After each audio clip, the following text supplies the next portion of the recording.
Bertemu kembali, Asia dijangka menjadi enjin pertumbuhan pengguna dunia dengan lebih 10 trilion dolar peluang dalam 10 tahun. Pertumbuhan penggunaan dan pengguna Asia dijangka sumbang lebih separuh daripada pertumbuhan penggunaan global.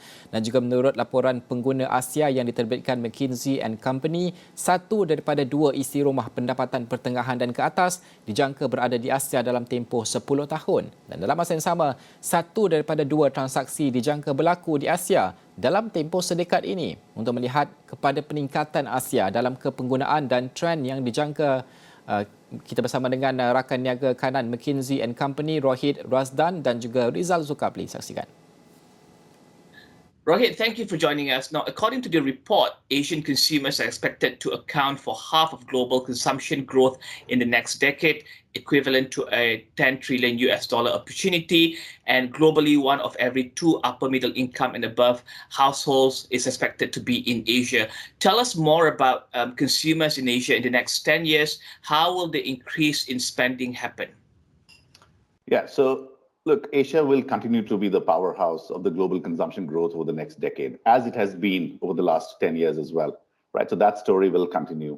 The interesting thing is, if you take a look back at the turn of the century, right, we had about 15% of the population of Asia, which was in the consuming class. Now, if you look at how this is going to change over the next 10 years, that proportion is going to change to about 70%. So that means we'll roughly have about 3 billion consuming class consumers in Asia over the next 10 years. And that is what will fuel a big part of this growth. The interesting thing is, if you think about the last 20 years, a big part of the consumption growth story has come from people entering into the consuming class, right? So they were entering into this from the lower income groups. However, if you think about the next 20 years, most of the growth will come, but with these consumers migrating up within the consuming class. So the center of gravity within the consuming class will go up, and that will have huge implications in terms of the consumption patterns. And then the last thing that I would say is, while a big part of the growth will still continue to come from cities, and cities will account for almost 85% of the growth in the next decade, what will change is the diversity that we see in different consumer cohorts within these cities, right? And that will again lead to a number of new trends and opportunities over the next 10 years. Rohit, in terms of the granular experiences, how will consumers buy these products and services in the future? How will their preferences change versus the pre-pandemic period? So look, I think there are two big themes happening here. One is the digital leapfrogging, right? So we always had the story that in Asia, there will be a continuous migration from traditional trade to modern trade. What we are seeing is an acceleration of the leapfrogging to e-commerce. Now, e-commerce already accounts for about 30% of retail sales, for example, in countries like China, and will be roughly about 20-25% in rest of Asian economies by 2025. So that is one trend, which has been further accelerated due to the pandemic. It was there, but it's been accelerated. The second one that we're seeing is that the traditional trade itself is getting hugely disrupted by eB2B players, which will create more efficiencies in the traditional trade as well. So again, if you think about technology disrupting traditional trade, it's here and will continue to accelerate. The last thing that I will say is that whilst this has been happening, the one interesting thing that we've noticed is this pervades across all consumer segments.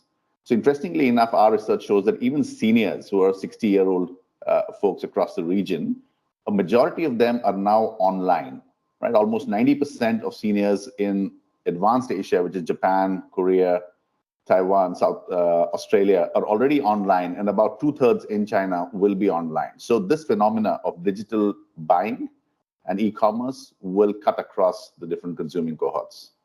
But share with us perhaps the 3 or 5 key products or services that these consumers will purchase more in the next 10 years.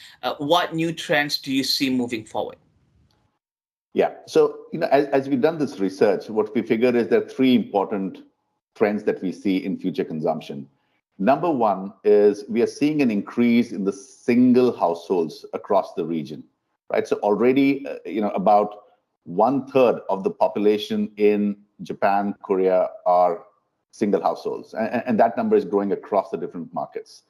What that means is that will create an opportunity for different kinds of products and services. to cater to this lonely economy, as we call it, right? So you will see that in terms of things like smaller packaged food portion sizes, more food delivery, more solo travel and dining. And on the interesting side, things like higher pet ownership and digital robots as companions, right? So that's one strand. The second one that we see is that the whole notion of ownership of assets is changing, right? And we will see a lot more of shared rental and subscription-based models evolving. The notions around second-hand ownership is growing. And we will also see a lot more increase in ownership of digital goods and services. And then the last thing that I would say is we will see a lot more convergence due to the digital ecosystems, which are aggregating different consumer needs and providing a one-stop solution. This is, again, something which is growing rapidly across pretty much all the markets in the region. And what started off as meeting specific high-frequency needs like messaging or finance is now covering all different needs from mobility to transport, from mobility to banking, to entertainment, to e-commerce, healthcare, you name it, and it will all get covered through those. And you believe that consumption will increase and diversify in cities across Asia, but what about people living outside these cities? What will they experience, and will they experience the same growth in consumption? So we think the growth will get broader, right? So whilst we say that 85% of the growth will come from cities, half of that growth will come from what we call middleweight cities, which are typically tier 2 and tier 3 cities. Now, the digital leapfrogging that I talked about will be a big enabler in that, right? So where traditional distribution would have not reached, digital access will make products and services available. So even today, if you think about a player like Tmall in China, about 45% of their sales comes from tier 2 and tier 3 cities. Similar story playing out in Indonesia if you think about the e-commerce players. The second thing that, what will happen is there will be a lot more financial inclusion now, which will again provide the access for consumers in tier 2, tier 3, and lower income groups to actually start buying these products. So again, if you think traditionally, bank account penetration, many markets, take Indonesia, Philippines, has been low compared to global standards. But now with digital wallets and online payments, that segment will get significant access, and hence that will again influence how many consumers can buy and what they can access. Speaking of online payments, we've seen many e-wallets, fintechs offering installment facilities on major purchases. What other innovations do you see in the future that could perhaps help consumers purchase these products and services easily? So I think it comes down to 2-3 things, right? One is just access to products and services, which till then would not have been possible simply because there was no distribution reach, right? So in tier 2, tier 3 cities, if you think about access to modern retail, has traditionally been a bit lower in some of the markets. So now consumers will get access, and with the unlocking of e-commerce logistics and secure payments, we think there will be a lot more consumption which will come through tier 2, tier 3 cities. The second point is many of these digital ecosystems are providing a lot more services like financial services, right? Like loans, like credit, which will again unlock a lot more growth with these segments. Tell us about the women's economic empowerment. Tell us more about this segment and the products and services that will see increasing demands moving forward. Yes. So again, our research shows that if the economic empowerment movement plays out to its full potential, that segment itself, it can add another about 4.5 to 5 trillion to the regional GDP and economy by 2030. Now, what will drive this? There will be a bunch of different factors. Number one, we will continue to see increased participation in the labor force of women, right? That is growing across most of the markets, and that should continue to grow. The second is the income levels of women will gradually keep increasing. And again, this is driven by them participating in more higher productivity sectors of the economy, them getting paid more for the current work, and a shift from non-paid work to paid work, right? So net, their incomes will grow. The third is there will be much more digital and financial inclusion, which will allow women to participate more in consumption.